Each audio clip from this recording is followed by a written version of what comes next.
Nangyari po ito April 19. Opo. At ngayon po ay April 28 na.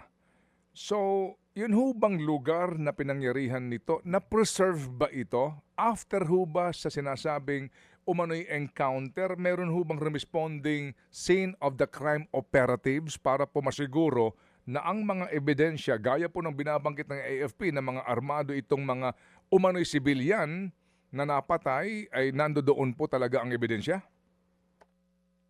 Yes or no, meron naman po tayong mga protocols that are in place for sa mga ganyan po. We have been doing this for the longest time po, no?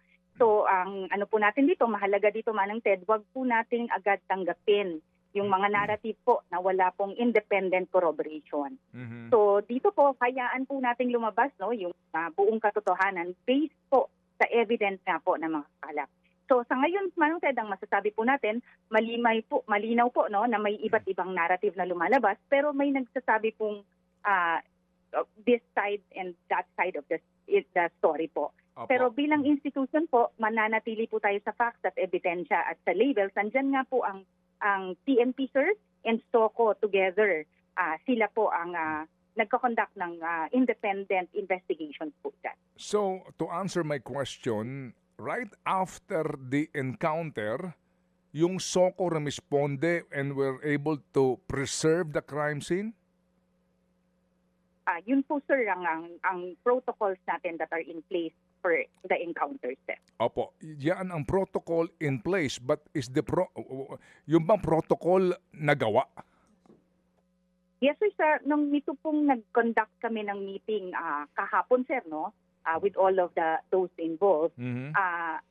Hindi po kasi ito, sir, no, ino po sila sa atin, independent po sila sa atin, sir. Mm-hmm. So we do not want to na ini-influensyahan po natin yung sa kanila. So we're letting po the PNP and the SOCO po come up with the results of their findings po. But as to that, sir, sumunod po sila no dito sa protocols po na nakalaan po para diyan, sir. So, as we speak now, the area kung saan nga po nangyari at na-recover itong mga patay na ito, cordon na po ito, na-preserve na po ito, as in crime scene pa po ito, hindi pa po ito nilulubayan na bantayan po ng mga pulis, as we speak.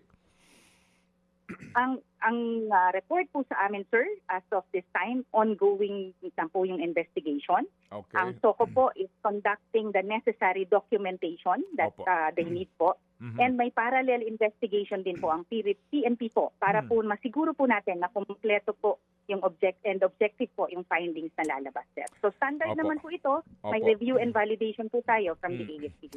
Mga kapatid, para sa iba pang mga balita at impormasyon, sundan niyo po kami sa X, Instagram, Facebook at syempre sa TikTok, True Network PH. Mag-subscribe din po kayo sa aming YouTube channel, True Network. May website din po tayo, truenetwork.ph, at pwede nyo rin po kaming mapanood sa Channel 19 ng aming True FM TV. Lagi pa rin makinig sa radyo dito po sa 105.9 True FM dahil dito, laging true sa'yo, kapatid. Ito tayo sa totoo, tunay at